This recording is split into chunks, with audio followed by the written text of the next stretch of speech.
EWA Radio, the official podcast of the Education Writers Association, and I'm public editor Emily Richmond. As our regular listeners know, this podcast focuses on education journalism. However, with so many of our reporters working on the COVID-19 crisis, regardless of their beat assignment, I wanted to learn more about best practices for covering a pandemic. And what do reporters need to know about protecting their own mental and physical well-being on the job? To help answer those questions, I reached out to the Dart Center for Journalism and Trauma at Columbia University. Joining us now is Kimina Lyall. She is Deputy Director of the Dart Center Asia Pacific and is based near Melbourne, Australia. She was a journalist for 15 years and has extensive experience in crisis and trauma reporting. That includes covering a mass shooting event and the 2004 tsunami, of which she was also a survivor. She is currently a provisional psychologist and a doctor of psychology candidate at Deakin University. Kimina Lyall, welcome to EWA Radio. Hi, Emily. It's lovely to be here. Tell us a little bit about where you are right now. Give us a sense of it. Well, I'm at home, like most of us everywhere in the world. But luckily for me, my home is on the surf coast of Victoria, which is about an hour's drive from Melbourne, which is one of Australia's large cities. And the surf coast is famous for Bells Beach and the Surfing Classic, which is normally every Easter, except this year it's been cancelled, just like everything else. But I'm actually sitting at my desk, which looks out over my balcony, and then in the distance I can see the beautiful morning sea. We just had sunrise a little while ago, and it's a beautiful day here. What is happening right now for students and schools in the Melbourne area? Oh, look, it's a really interesting dynamic actually in education right throughout Australia, because we've been given these, what some people are interpreting as very mixed messages from our government. Like on the one hand, we're told, stay home, don't go out if absolutely necessary. And on the other hand, we're told, keep sending your kids to school. We need the schools to stay open and we need the kids to not lose their education. And so parents and teachers and students and communities are rightly just very, very perplexed and confused about this. And then on top of that, we have, like in America, we have a multi-layered government system. And so the kind of state government, which is like the one responsible for the schools, they're kind of sending slightly different messages. They're sort of saying, well, we think you should homeschool. The schools will stay open because we're told to keep the schools open, but we think you should homeschool. So wherever possible, homeschool your kids. So people are naturally just tearing their hairs out with this confusing information. I want to talk about both self-care for reporters and also how to cover a pandemic. And let's start with that. You've written a tip sheet for journalists on this, and you broke it out into 3 distinct stages. The stages of an assignment that a reporter might be facing. I want to talk a little bit about each one of those. You have the before stage. What does a reporter need to do before they even leave their home or their office to head out on this story? Yeah, so just winding back a little bit, these sort of tips we advocate for any journalist who is reporting on any kind of trauma or tragedy or disaster type event. And, historically, the Dart Centre have supported reporters who have been covering things like mass shootings or tsunamis or earthquakes or, conflict, armed conflict, etc. What's really unique about the COVID-19, and you touched on it in your introduction, is that every single reporter on the planet has now become a COVID-19 reporter. So if you were an education reporter, you're now a COVID-19 reporter. If you were a fashion reporter, you're now a COVID-19 reporter. If you're a sport reporter, you are now a COVID-19 reporter, because this is probably the first, well, certainly in my memory, the first story that is truly universal. Pretty much everybody on the planet is being affected by it, every industry, every sector. So what we're aware of is that it's not a kind of typical trauma story in the sense that it's not, someone's just turned up with a machine gun or whatever. It's kind of a bit insidious because on the one hand, it's a sort of writing and talking to people who are just sitting at home, safe in their own homes, and they're kind of frustrated or confused or a little bit unsure of what to do next. But then on another hand, other parts of the story are very, very dramatic and very trauma-infused. When you think about, the experiences that people had in Wuhan, where authorities were literally welding people into their homes to prevent them from leaving and potentially contaminating people, to, Italy, where they've, I think it was Spain actually, where they've opened up a skating rink as a morgue, and people obviously are seeing bodies in the streets in places like India and Indonesia. This is very, very much trauma infused. So I just wanted to kind of quickly, and I'm taking a long time to answer your question, and I'm sorry, but I think it's important to just get that context that it might not feel like a trauma story, but the principles of covering trauma stories very much apply here. So you have a little bit of an understanding about how this story is different, if you will, from a regular crisis, but also some of the things that it shares with trauma reporting. So with that kind of a lens on, there are a lot of reporters out here who have never done this before, who have never been faced with this circumstance. Let's start at the beginning for them. What do they need to know before they walk out of that office or leave their house? Yes, well, they might not be walking out of their office or leaving their house now too. So that's a new challenge in itself: is how to find the story when you're not actually on location anymore. Journalists are naturally inclined to want to be on location, but there are still obviously some situations where people are going out and interviewing people. I think it's important to just firstly check in with yourself. How am I today? How's my kind of sense of anxiety in the world? How's my stress levels? How am I personally traveling? Am I in kind of a fit condition to deal with the impact of someone else's distress? Because most trauma reporting is actually about being exposed to other people's distress. And we don't want reporters to be uncaring or unempathetic, but we do also need to have an ability to kind of protect ourselves from absorbing the intensity or all of the intensity of someone else's, acute distress and pain and trauma. So the first thing is to really check that I'm okay emotionally and I've got what I need. I've got support mechanisms that I can call on.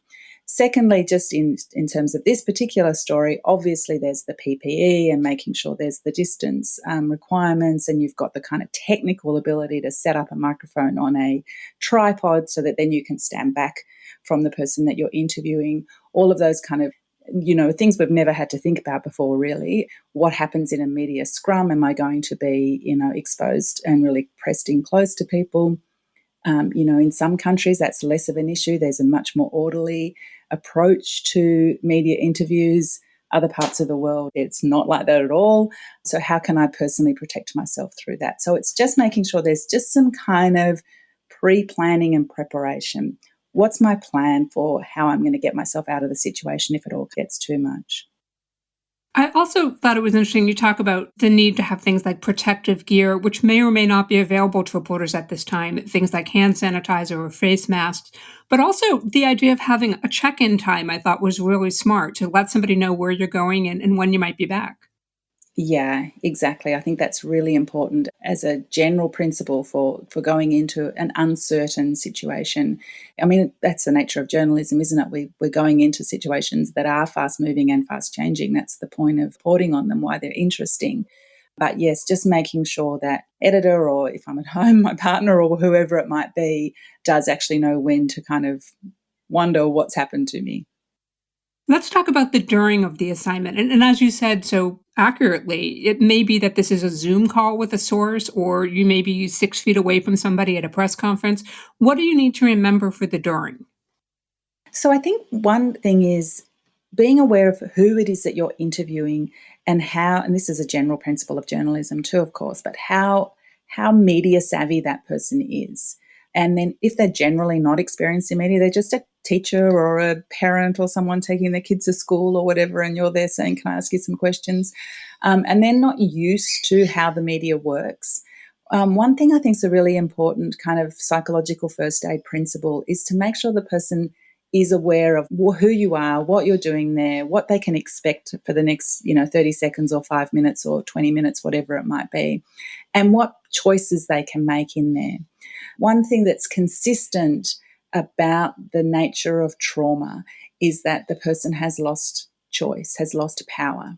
And if you think about this situation, suddenly we all have lost a lot of agency. We've all lost a lot of freedom. We've all lost a lot of ability to choose where and when we go and who we spend time with. And even though, for many of us, that's not particularly acute trauma, it is actually very evocative of what happens in a trauma situation. So what we need to do as ethical reporters is to make sure that we're not compounding that sense of powerlessness. We're not shoving a microphone in someone's face demanding that they talk to us. We're not asking them questions that they don't want to answer. And so some of the sort of really basic principles of interviewing someone who has been exposed to trauma is to really ask them what they want to tell you. So one of my favorite questions to ask in these situations is, what would you like to say to me? Here I am, I'm a reporter for XYZ, and I would like to do a story that's going to be aired on such and such at such and such a time, or published in such and such a paper, or whatever it might be. Would you like to do the interview, and what would you like to tell me? There's something that's echoed in your advice that I've talked with some education reporters who cover young people who've been through traumatic experiences, people like Mariah Balingit of the Washington Post, Sonali Kohli of the Los Angeles Times, have shared some of their experiences and their tips. And one of them that I think that really applies here is this idea of you may be opening a wound for somebody, a very emotional experience to talk about this. And what do you do when the interview is over to sort of close that out? And one of the things that they do is to ask the person, what are you going to do next? Who are you going to talk to? And that's something I think is echoed in your advice. Absolutely. They may have even done some dart training or just be very intuitive themselves. I think it's vital that you kind of hand that person over. It sort of sounds a little bit patronizing, so I don't really like that term, but you sort of like, you make sure that that person is transitioning from this environment that you've been in with them, where they have been asked to, open up about something that's hurtful, into a safe place. So a couple of other tips in that same regard is to just ask them to take a breath, to re-enter their body, ask them some sort of comment about the environment. Oh, did you look at that beautiful flower over there, or something to make sure that you can see that they're back in the present as opposed to back in the moment of trauma. And I think there's some other really nice questions that you can ask too, which I would strongly advocate, which is the kind of resilience questions, so you've gone through the distress and the awfulness and the stress and what's the situation that they've described for you that's made their lives difficult at this point. And then you might say, well, how are you coping with this? What support are you getting from friends and family? Like what's the thing that you're hanging on to right now?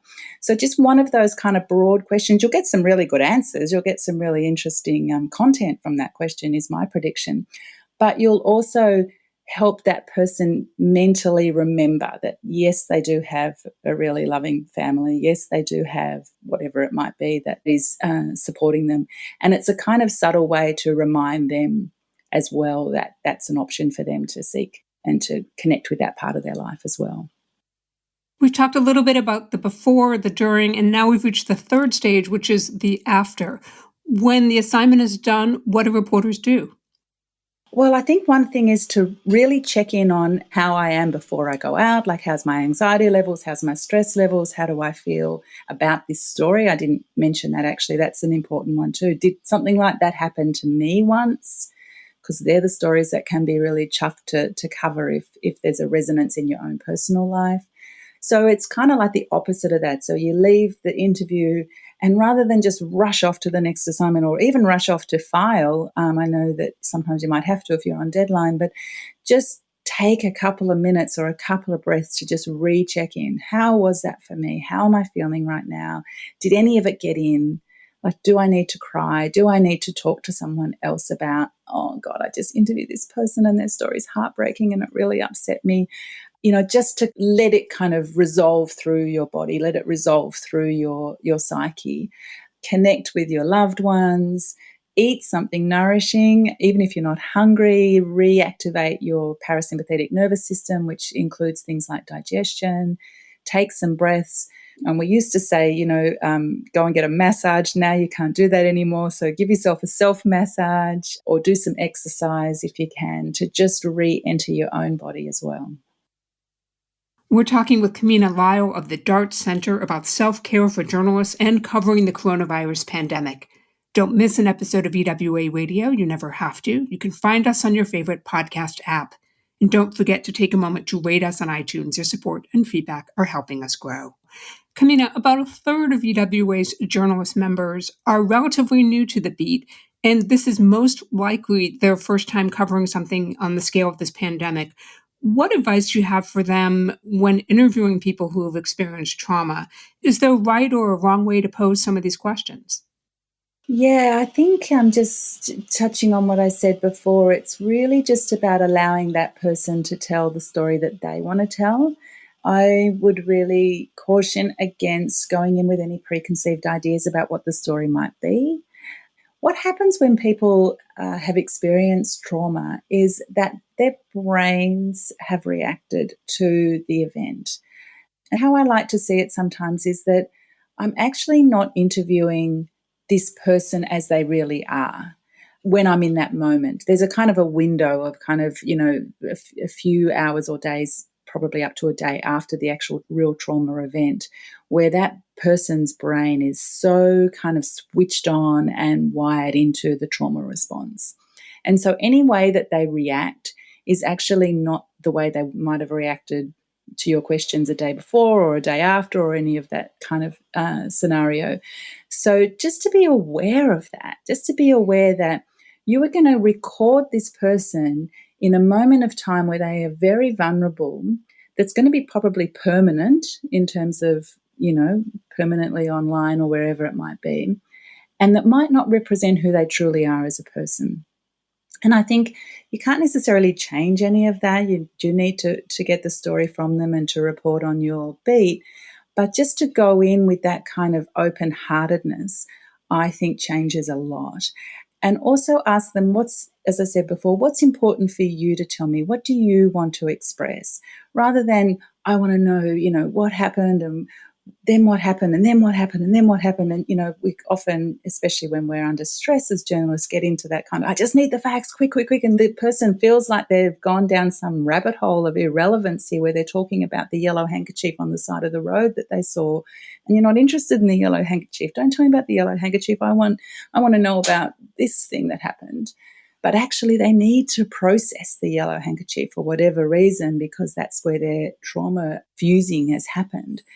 So let them talk about the yellow handkerchief. You may cut it out afterwards if it's not relevant, but just allow them the space to kind of come to their own place in telling the story. If someone's trauma is so acute, sorry, I'll just finish this, that they're doing things like the 1,000-mile stare, not being able to kind of articulate sentences, being really jumpy and all over the place, my advice would be end the interview. Like it's not ethical to really continue to probe with someone who is in that much acute trauma. I would just, go and find someone else to interview who is related to the story, even if it's a witness or what have you, and then maybe give your card or connect with them and say, can I talk to you in a couple of days, when that immediate trauma response has subsided a little bit. For a lot of reporters, working from home is now the new normal. And for a lot of us, that means you've lost one of those places you could go to sort of stop thinking about work or to decompress. When we talk about self-care for reporters, who might be particularly struggling with that challenge right now? Oh my God, everybody. um, and I mean, I guess freelancers have probably been like living in this world for a long time anyway. So, maybe that is the thing, see through your own personal networks. Is there someone else who's been doing this for a while? And, what tips can they give you? One of the things that I've just taken to doing, I've got a dog, and as I mentioned, I live near the beach. So, I go for a walk at the end of my day. I take my dog for a walk, and my partner and I, we have this kind of thing where we're arriving home from work. When we come back from the walk. So it's like, oh, here we are. We've just got home from work, and we kind of enter the house again, and start our evening. And so before I take the dog for a walk, I shut down all my computers and things. I usually reopen them later. But anyway, that just does that kind of like create that sort of gap. But yeah, tips for connecting with other people. We are very isolated, but we're also still very connected when our internet doesn't fail. So, keep those contacts up. the dance centre in here in Melbourne, we're having kind of Friday night drinks where we all turn up at 5 o'clock with our with our drink and nibbly on Zoom, and we just debrief on how was your week and how's life and what's your plans for the weekend, and we do our best to make life as normal and as routine driven as it always was before, just slightly differently. Are there any warning signs that someone might want to watch out for, either in their behavior or perhaps someone close to them, a coworker, a colleague, a friend, that suggests they might need additional support right now? Yeah, definitely. So there's a lot of stuff around like irritability. We talk about what we call the beep kind of experience, which is our behavioral, emotional, existential, and physical reactions. So, behavior to watch out for in a colleague or even in yourself, it's hard to notice in yourself, are things like withdrawing. Again, hard in this situation to know if someone's withdrawing, but if they're not responding to messages or they're not kind of as chatty when you talk to them on the phone, that would be something to watch out for. Overworking, feeling like I'm responsible now to tell this story and I'm the only person who can do it. Substance use, again, sometimes hard to pick if you're not seeing someone. The emotional response, like extreme examples of anger, sadness, guilt, shame, and despair, but also no emotion is just as concerning. To have a situation where people are, they've gone and they've had this really distressing conversation with someone and they're not at all emotional in response to it. It's kind of like the numb mechanism has come in and shut them down. That would be something that concerned me. The existential kind of thoughts about, well, I can't do this, I'm hopeless, the world is a terrible place, getting into those kind of really negative thinking about despair. And then the physical responses. So one of the things that happens, I'll do my best to explain this hopefully simply, is that we've got two different parallel nervous systems, and one of them is the fight or flight response that most people will be familiar with, which is like where all the adrenaline's rushed in and we're ready to, fight off the threat. And if that stays switched on, you'll end up with things like insomnia, constipation, nausea, fatigue, high blood pressure, all of those things that can really indicate that that system is still working even though the threat has ostensibly gone. And it's a combination of any of those things. They're normal to experience for a few days after a traumatic event or after a traumatic exposure. But if they're going on much more than that, then you need to really sort of seek some further assistance. And if you're a manager of somebody or a team and you know that they've had some pretty distressing experiences out in the field, I would just be kind of monitoring that over the subsequent couple of weeks and how you're going and how's your sleep and do you find yourself more irritable than usual. A lot of this stuff doesn't necessarily need counselling or psychological intervention. Sometimes just a connection with a friend who understands and kind of goes, yeah, shit, that was pretty hard. That was pretty tough, that assignment, I know, is enough to kind of help that other system, the parasympathetic nervous system, kick back in, the one where we feel connected, where we feel safe. You're currently a provisional psychologist and a Doctor of Psychology candidate at Deakin University. What drove your decision to go back to school? Uh,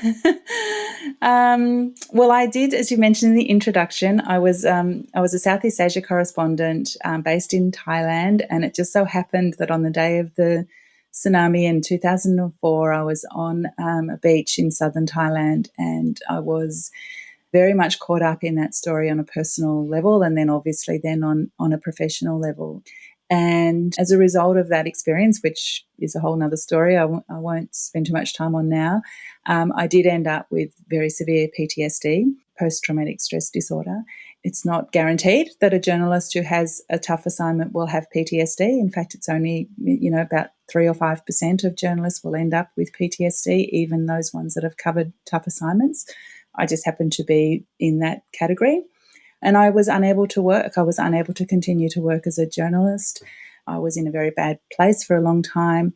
The Dart Centre reached out to me, and I'm forever grateful for the connections that I've made there. And I very encourage people to access and use the resources of the Dart Centre if you need them. And yeah, just over time, I started to sort of become more and more interested in exploring that at a professional level when I realised that my my career as a journalist was probably never going to be what I had initially fantasized it would be. And I was willing to let that go and to sort of embark on something else. I don't think I quite knew how long it was going to take, though, because it has been a very long journey. I'm in my last lap, I think, of the Oval. I've probably got another year or 18 months to go. Been a bit delayed now because of COVID, but yeah, I guess that's the sort of short way to say it. I've always wanted to be a journalist. From the time I was a kid at school, I wanted to be a journalist, but psychologist was always my second choice and my second interest anyway. So I'm just doing everything. Why not? Well, I actually think they're really related because I became a journalist because I've always viewed journalism as a helping profession. Yes. And all very people focused. It's all about connecting with people and being interested in people and like, what's happening for you. Like that's what's very common in both.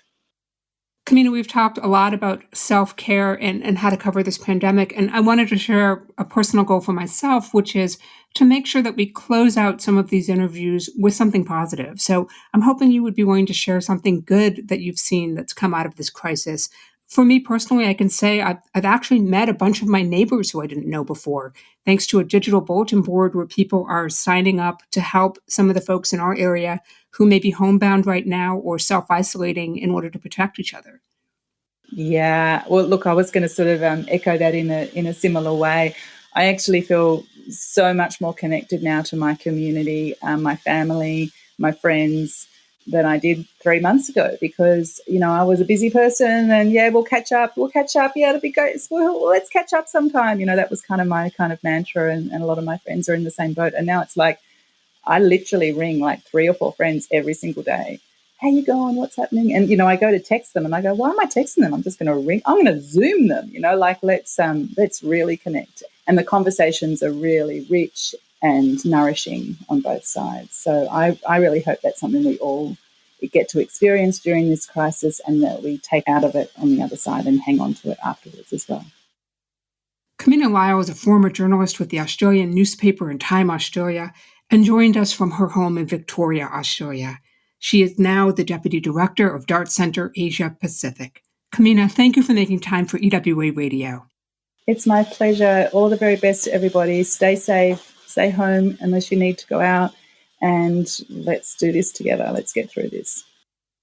And that wraps up another episode for us. If there's a story you want to learn more about, drop us a line with radio@ewa.org. The mission of the Education Writers Association is to strengthen the community of education journalists and improve the quality of education coverage. For more than 70 years, EWA has helped reporters get the story right. Have a great week, take care of yourselves, and thank you for listening.